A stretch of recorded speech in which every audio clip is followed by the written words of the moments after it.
Welcome listeners to episode 3 of Wind Therapy, a podcast dedicated to women motorcycle riders, why we ride, what we ride, and our backstories. Information and education from a wide range of riders with varied experience and levels of riding ability, both on and off the road. This show is for all women riders around the world to inspire, motivate, encourage, and empower. Today, I'm going to introduce you to an eccentric human being. She's an avid motorcycle rider and racer, living and breathing motorbikes her way. Dedicated truck driver, wanderer. No plans, but a lively heart full of passion and courage. Making things happen is her superpower, and Motopositive is a word she's made up to describe her mindset and the way that she lives her life. You'll find her driving her truck or riding her motorbike. If she's not working, she's riding. She doesn't own a car. She has only motorbikes, 5 of them here in Australia, 1 back in Spain. She rides them for all purposes, commuting, leisure, shopping, travelling, Sunday rides, and so on. It doesn't matter if it's raining, snowing, or falling pianos from the sky. She's all about spreading positive energy through motivation in riding. This is related to her Motopositive project, which we'll talk about more during the podcast. She's shared the road with motorcycle enthusiasts around the globe, ridden across the whole European Union, some countries in Asia, in California where she was living in the States, and now riding in this beautiful country, Australia, that she's called home for nearly 4 years. She's trying different mud flavours, I'm sure she's not pretending, she's an experienced off-road rider. This is her very best friend's fault, Grace, who I hope to interview in a later podcast. She rides her sport tourers on gravel and sand. She loves exploring unusual places on her motorbikes. She's a very curious person. She's constantly challenging herself and eating chocolate while she does it. She practices mindfulness on the racetrack. She's raced in Super Sport 600s and Pre-Moto 3 back in her native country. She loves learning new skills and trying new disciplines because riding motorbikes, such as life, is a continuous learning process and you never stop learning. She likes going for rides with those who can't ride, and she would just love to be your assistant guide in your next Thai on-road adventure booked with High Volt Moto Tours. There's a little bit of advertising there for her. She's told me that we Spaniards always get 2 surnames, one from Dad and one from Mum. She's got a nickname in the motorcycle community, Bloody Spaniard, but everybody calls her Ma.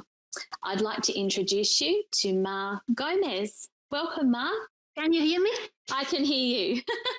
Technical difficulties there. Ma, tell us a little bit about what you do for a living. Well, I'm a truck driver. I drive a refrigerated truck here in Brisbane. Mm-hmm. And I love it. That sounds really interesting. Does your career help or hinder your riding? Well, my background is quite different from driving trucks. Actually, I come from science. My background is related to science. I've got 3 degrees in science, and I've worked in very different jobs. Mm-hmm. I never liked it, so I wasn't happy. So that's the reason I decided to change my career. I mean, I'm a person who loves the road. I'm always riding, so I love being on the road, and I'm an outdoors person. I like physically demanding activities, so I had to find something that I can say I'm working with passion, or I love working on it, and that's the reason I became a truck driver. That is such a diverse change in career from science to truck driving. So in your science career, were you like in a lab confined to indoors, and that's why you wanted to change, to something more of an outdoors job on the road? Yeah, it's actually, I'm an outdoors person, as I said before. I need to feel, if it's raining, I love to feel the rain. If it's cold, I love to feel the cold. If it's hot, I love to be in the heat, it's something like that. I don't like to be, I'm not a person who enjoys being behind behind a desk or behind a computer. Even in the laboratory, everything was the same, same tests, same trials. Then I'm a person who enjoys working on her own, like not I wouldn't say lonely, but I like being, one of the reasons I love driving trucks is because I'm on my own. There's no one else in the truck, and I love it. That sounds great. So do you do long distance driving or just day trips? I do day trips, but sometimes I have the opportunity of working in other places in Queensland, which I love. I've been in Mackay, also in Longreach, and sometimes I do distances more than 100 kilometers, but mainly during the week I do local runs. Very good. So I guess, when you said you love feeling all weather, the rain, the sun, everything, that really ties in well with riding bikes, because you do get all of those sensations, don't you? You can get stuck in some pretty terrible weather, but, how you explain liking to feel the rain and all those elements, it does fit in very well with riding. How long have you been riding for? I've been riding since I was 12. Now I'm 39, so 27 years. Wow, yeah. Yeah, 27 years. Yeah. And what got you into riding? What's your first memory of motorbikes? My dad was a rider. My dad is a rider, He's a rider, but he never introduced us into riding. I mean, it was like his riding life was separately done, Mm-hmm. But I always enjoyed motorbikes. Like I always say that I'm a motorcycle junkie since as long as I can remember, because that feeling when you are young and a motorbike passes by and you enjoy the noise and you enjoy the two-wheel feeling and that stuff. So it's like I always felt like I wanted to ride a motorbike since I was really young. So I always thought, wow, I would like to grow up so I can ride motorbikes, right? Yeah. That's great. So you've got 5 motorbikes here in Australia and 1 back in Spain. Yeah. Tell us about those bikes that you own. Well, I've got 2 Triumph Sprinter T1050s here and another Sprinter T, but the 955i back in Spain. Mm-hmm. I've got a Triumph Tiger Explorer. I've got a KLX 250. What else I've got? I'm restoring one of my favorite persons in this world bikes. My best friend Grace is a Suzuki SV650, and it has been in storage for a long time. So I'm just getting the bike back to life. And it's my little project right now, that because I can't ride due to a motorbike accident I had last month, so I'm fixing it little by little. And what else I've got? Well, those are the bikes I've got here, but I've ridden many different bikes along my motorbike journey since I started. Actually, I started with a 50cc motorbike, a little Vespino GL. Nice. It was a fun bike. My first bike on. Wow. Oh, it sounds like you're really mechanically minded if you're restoring that motorbike for Grace. Do you, maintain your own bikes as well as doing the restoration on that one for Grace? Yeah, I like to do, actually I do the basic service. I do it at home. I like to work on my motorbikes.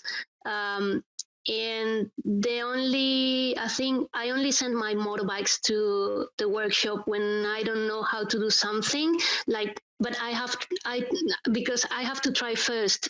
If I try and I can't, because I don't have the specific tools, or I need extra hands and something, I send it to the workshop.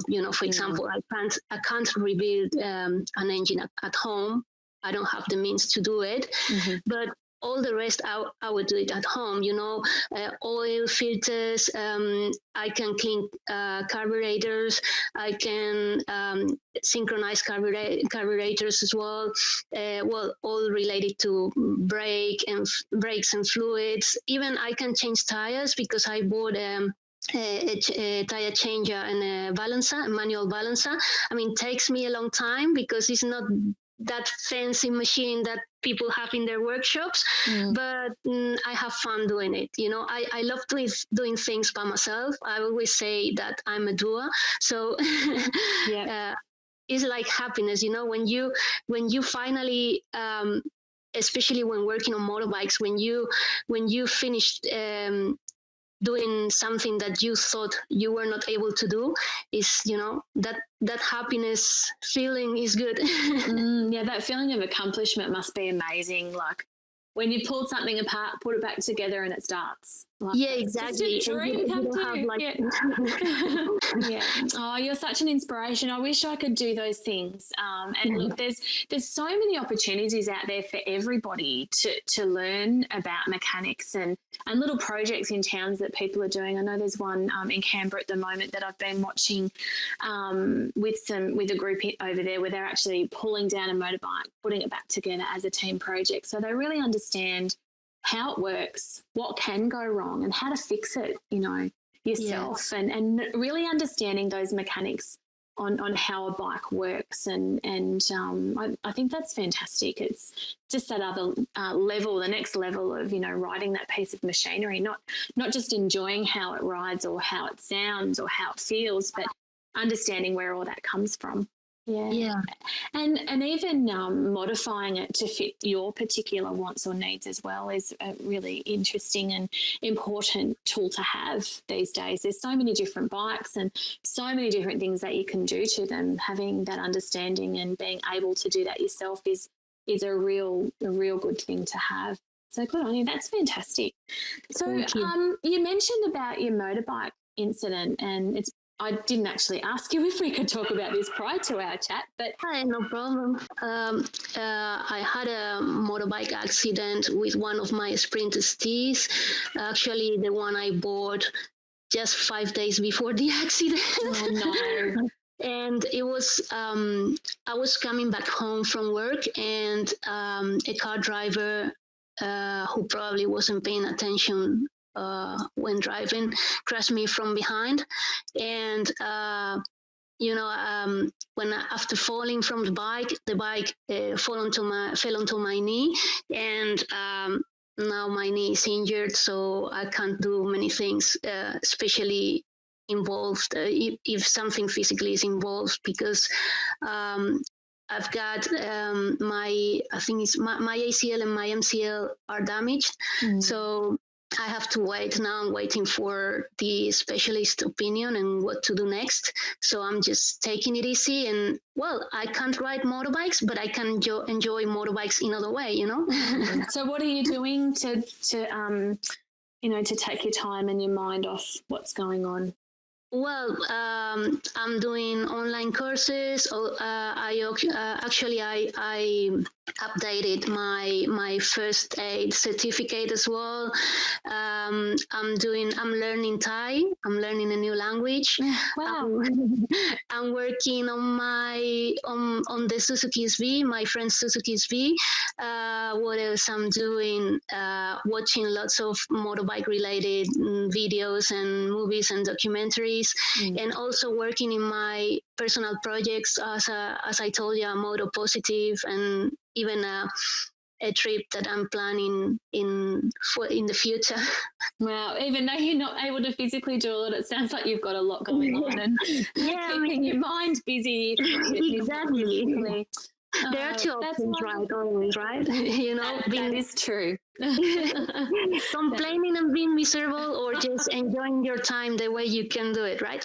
Exactly. And I think things do. I'm a big believer of things happening for a reason. And even though, we do go through these trials, I think they make us who we're supposed to be. And you just never know what doors might open from the experiences that we have. So I hope you get better quickly. I hope you get advice from the specialist soon, and you're on your bike again very soon. Thank you very much. That's okay. So you mentioned your Motopositive project. Tell us some more about that. Well, motopositive is a word I used from a long time ago. I made it up just to describe my mindset relying on of my motivation. I mean, motivation, which is obviously extremely intensified by my unusual enthusiasm for riding motorbikes. And I mean, it sounds funny, but it makes me feel powerful enough to fix the world, even though I have no idea how to do it, you know? And so staying motopositive, as I say, not only helped me to develop my skills along my motorbike journey, but also helped me to deal with personal challenges and even professional challenges as well, making me feel the most self-confident person on a motorbike, even when I'm not a very self-confident person in life. So basically, I'm developing a coaching strategy based on my riding journey to help riders improve their riding abilities and helping them to keep building up confidence on their motorbikes and, you know, probably also in their lives. So that's the project I'm working on at the moment. And I have so much time to write things and, you know, organize everything. So that's good.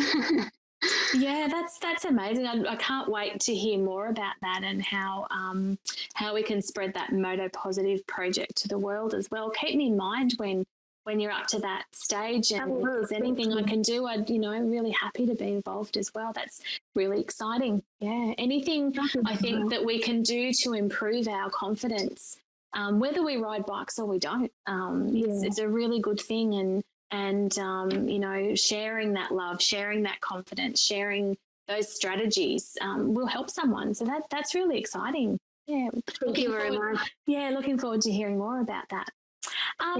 So what kind of riding do you do? I know from your, the little blurb that we've spoken about, it sounds like you've got your finger in every pie when it comes to riding. So what is the main type of riding that you do, and why do you do it? Well, I'm basically a sport touring rider.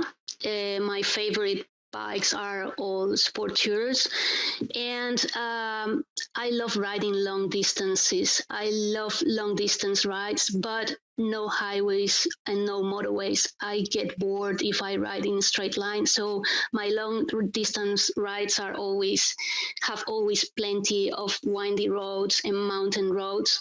So I love that. And then I like to travel on my motorbike and spending weekends, the whole weekend riding, exploring new roads, or even going motorbike camping.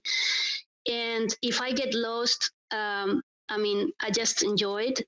Because my rides are not the usual rides of going from A to B and stopping 30 times for a coffee. No, sometimes I get lost. I've got no destination and explore. Wow, that's awesome. So in Brisbane, I suppose you've got a lot of places you can go. You can, go up into the hinterland. You can go down the coast a little bit more down sort of Byron Way, up to the Sunshine Coast and up. What would a normal weekend ride look like for you? Like your preparation, what you might do for the Saturday night, and then how you decide it's time to head home? Oh, well, I like to start my rides very early in the morning so I can enjoy the whole day riding. And my rides are normally full day, so I try to have a rest and have a good sleep the night before. And actually, something that helps me even in life and even in racing helped me as well.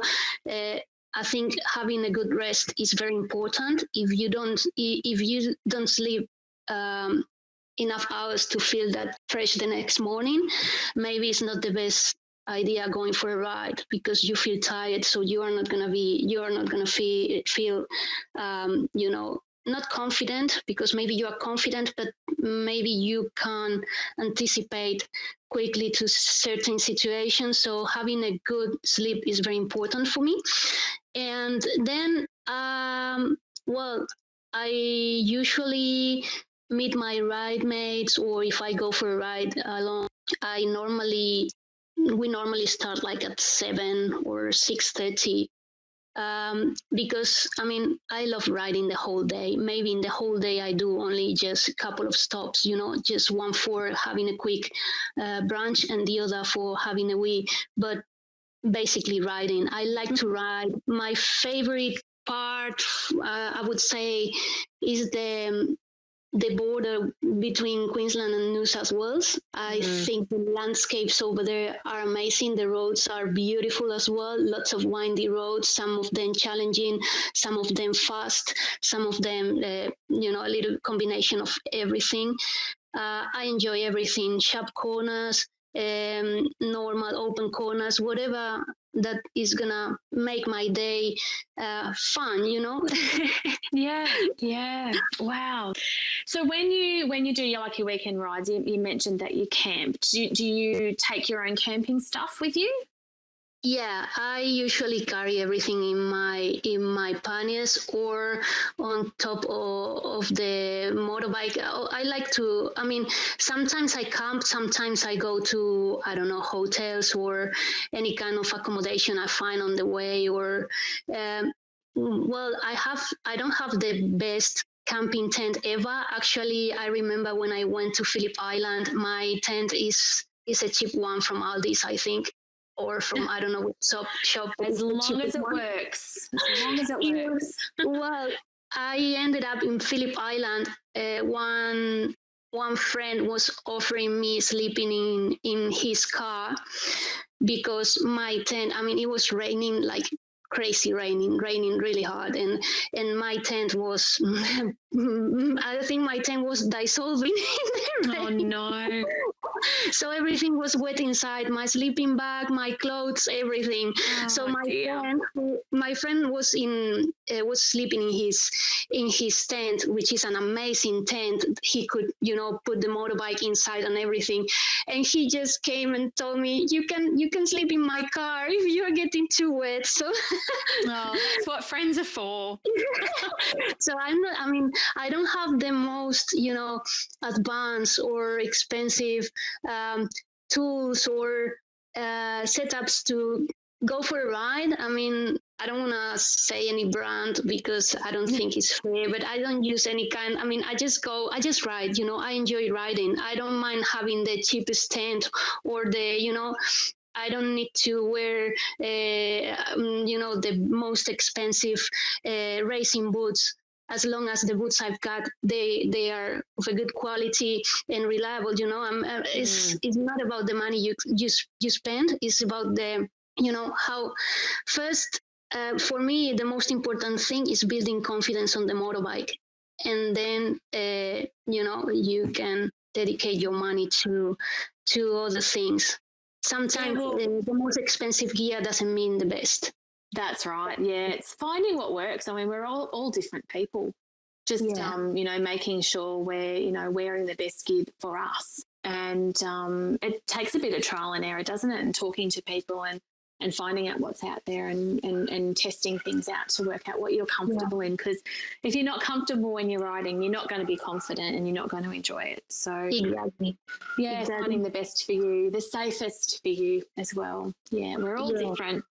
You mentioned that you raced in Supersport 600 and pre-Moto 3 back in the native country. Tell me a bit more about that. That sounds really fun, and it sounds like some great stories may be able to be told about your time. Tell us a little bit more about that. Well, I raced in Supersport 600 in endurance racing. I love endurance racing. For me, race is like the 24 hours of Catalonia or the 24 hours of Le Mans, or that kind of races are for me, our passion. Pre-Moto 3 was fantastic because it was my first time racing in FIM competitions. So it was like a big achievement. Yeah, I must say, because people, especially people who are not into racing, they think that is everything, fantastic. But I must say that motorsports in general, motorbike racing in particular, I mean, motorsports are basically 90% frustration and 10% success.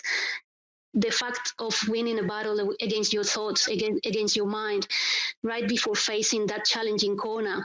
And at the end of the day, realizing that you were going half a second faster. That's a big achievement. That's a big success. But the most of the time is frustrating because things don't go as expected. But it's fantastic. It's the best sport ever. Yeah, I love watching it, but I'm definitely not confident enough to get in and do any of that sort of racing. So I just am in awe of you being able to do that. It's just a fantastic thing. And like you said, that self testing and challenging yourself and overcoming those challenges and being that half second faster, and that must feel absolutely amazing. You must feel like you can conquer the world when something like that happens. Yeah, and actually I remember in one of my Moto 3 races, we had lots of problems during the weekend with the engine breaking down. I remember I lost in one of the qualifying practices. I lost the gear pedal, so I couldn't shift. I couldn't gear up. No. I got stuck in fourth gear. Oh dear! So I had to finish the qualifying practice in fourth gear, and it was like during the whole weekend having trouble with stupid things that made me finish before time or like not being classified. And I remember when we finally made possible having the complete bike fixed.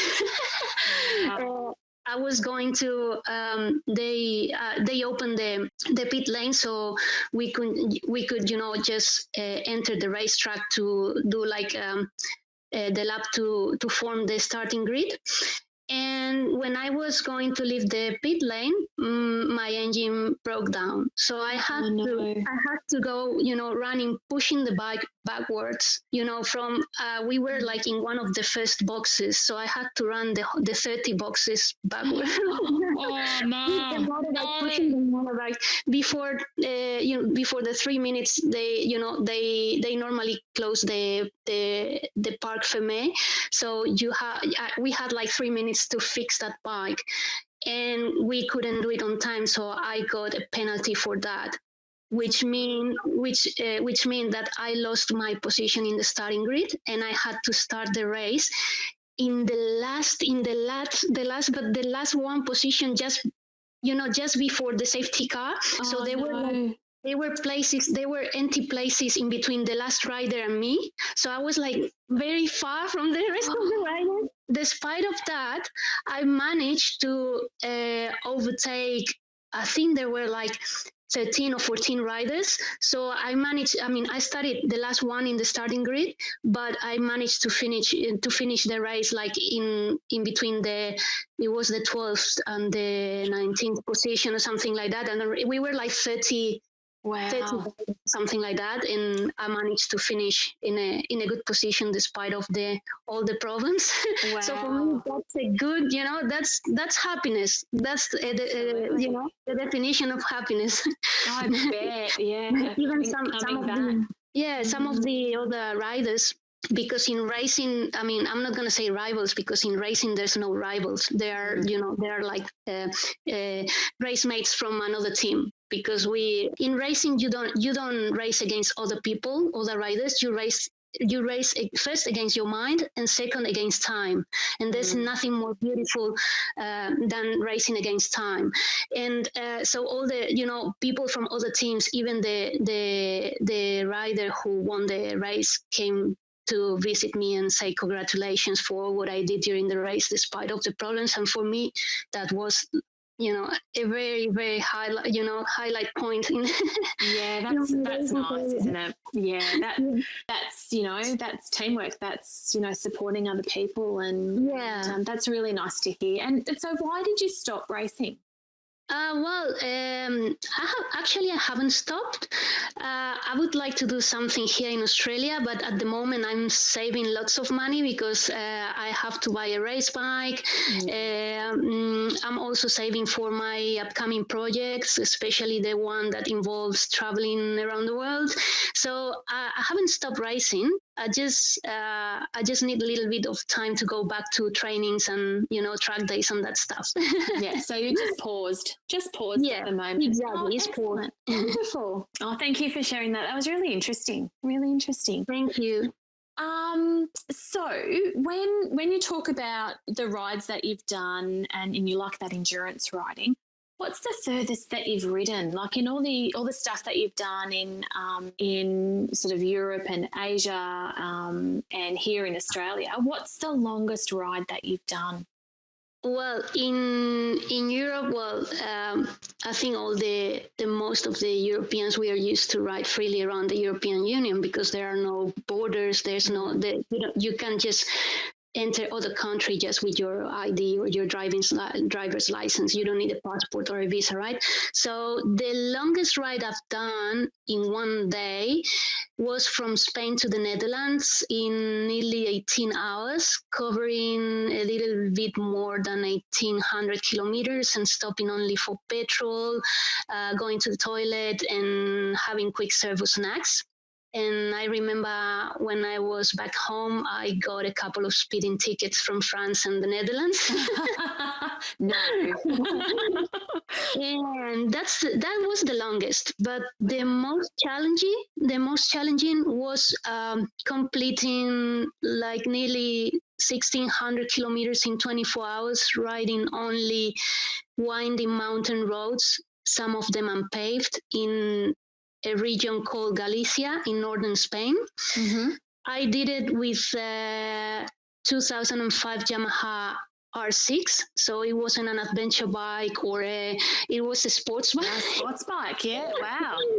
And it was a challenge because in Spain, it's very famous. This kind of challenges are very famous. I mean, they give you a road book, and you have to pass by all the waypoints, collecting like an evidence that you passed through there, like a photo or a I don't know, a receipt, is if there's a shop or something, and then you have to arrive to the finishing line in time to complete the challenge. It's not a competition because there are no winners or losers, but it's like a competition to yourself. So I did that. Actually, that challenge is called Bull Ardente, which in English means something like burning bum.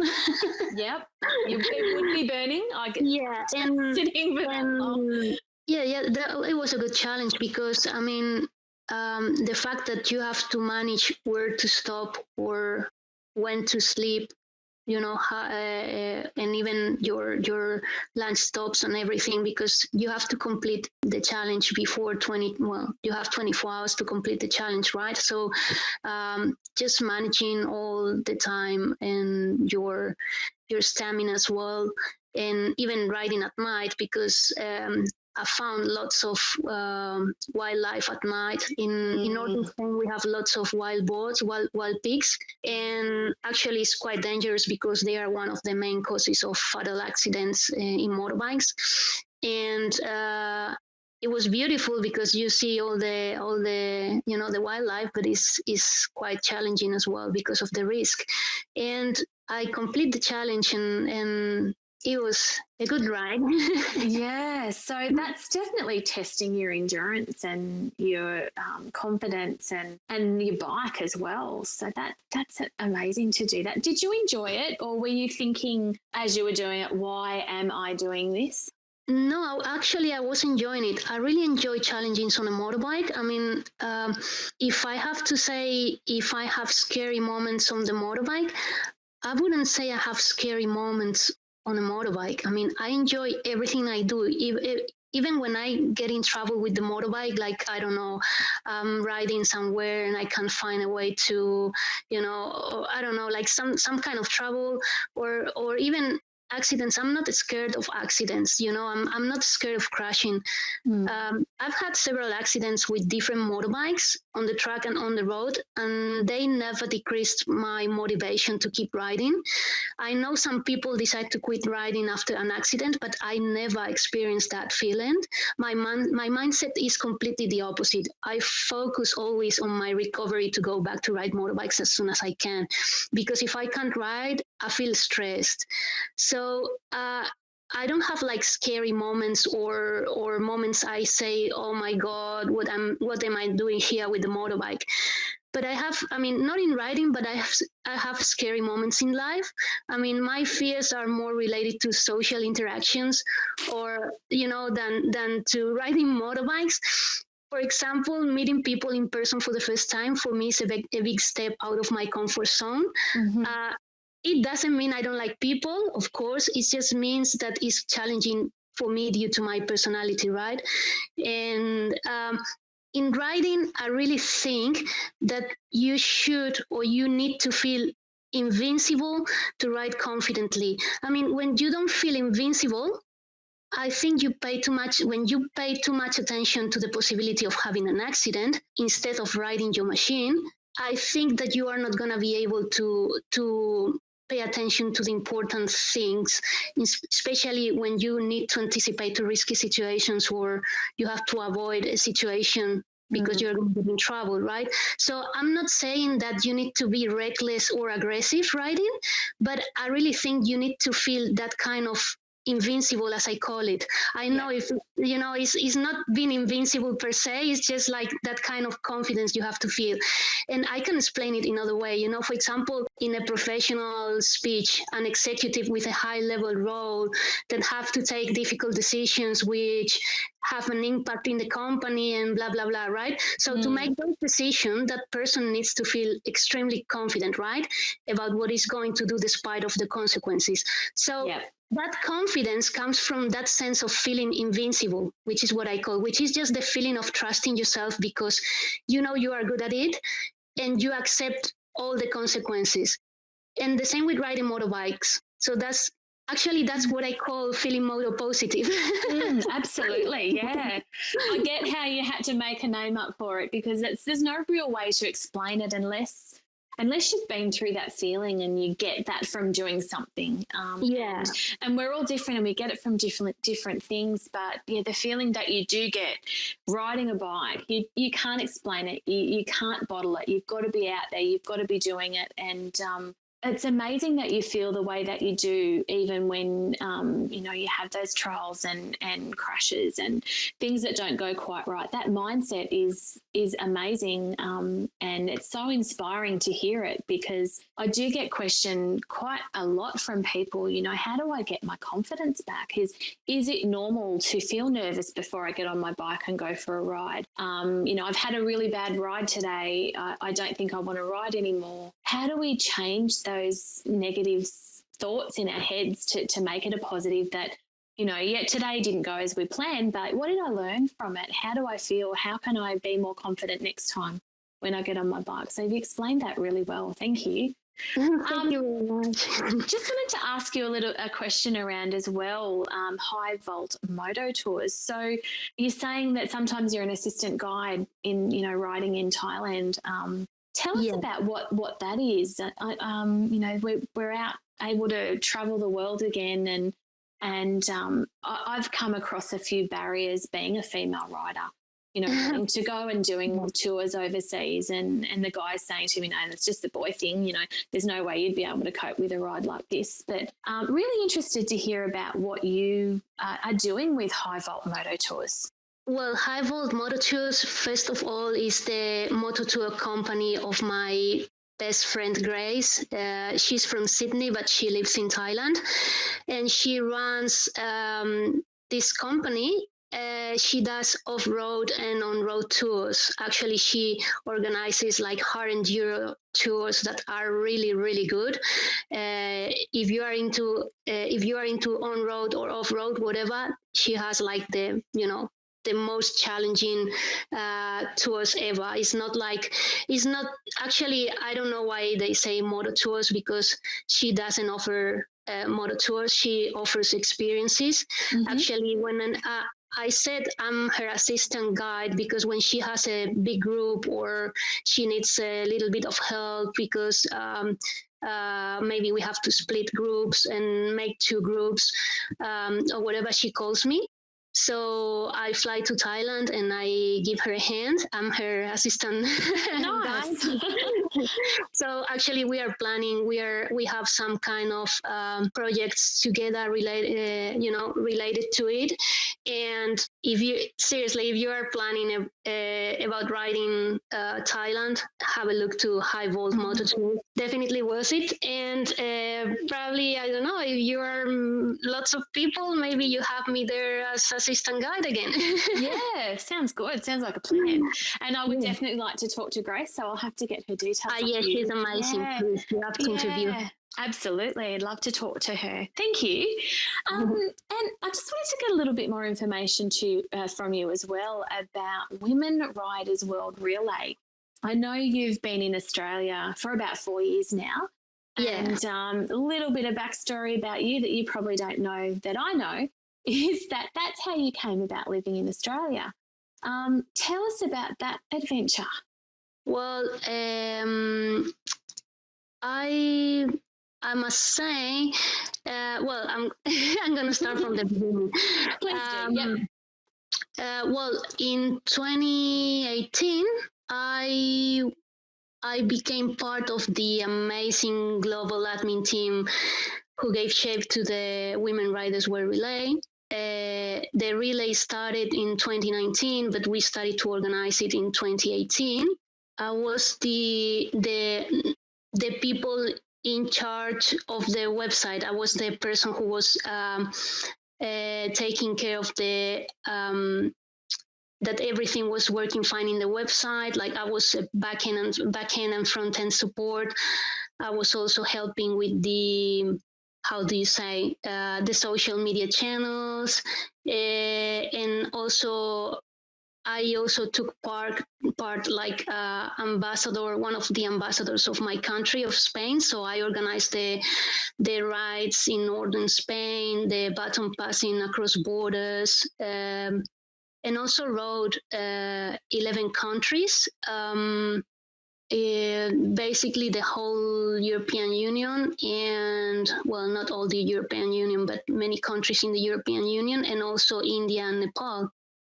Yeah, and I would say that 2018 and 2019 were definitely two of the most beautiful years in my life as a rider, because taking part in WWR was a great experience and made me build like beautiful friendships and relationships with all the also amazing people, women riders I met along the way.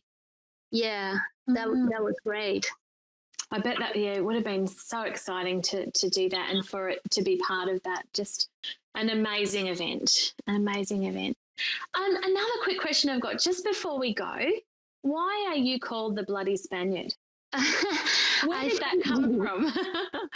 I think it's because, it's the fact is because